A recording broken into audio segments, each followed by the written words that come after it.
My name is Grant Tober, and today I'll be doing a presentation of network graphs and specifically comparing networks 2 and 3.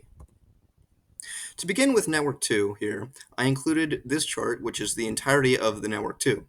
And you can see, first of all, by looking at this legend, that the betweenness only goes up to 0.25, and it's a very interdependent, interconnected, decentralized system that's very robust and has lots of different interdependencies, meaning that if a singular node was to go down, there's lots of connections between them, meaning that the system as a whole can weather lots of individual nodes having problems or disconnecting. So it's more secure, and there's many more paths, and is resistant to singular node failure.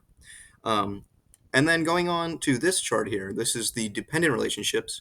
So I added this particular chart to show every single relationship that was directly related to some of the big nodes like Stealth or Cipher or Viper, meaning a high betweenness. Now, as you can see that there are lots of nodes that are connected, but a lot of them have connections within the network. So, for example, Recon or Nighthawk up here have multiple connections. Continue on with the idea that this is a very robust, strong, secure, multiple path interconnected network um, in its design.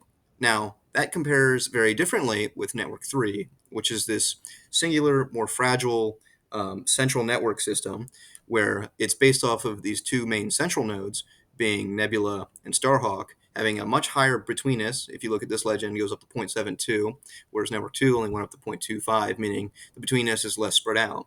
So, for example, if Nebula went down here, this entire side here would be at risk, and the whole system could be at risk. So if you look over on this same chart here with the dependent relationships, the ones that directly relate to Nebula and Starhawk, you can see the branches have much more singular offputs, meaning that they're much more reliant on these particular nodes here. And in comparison, you can see how much more interdependent this network is and more spread out betweenness versus network 3.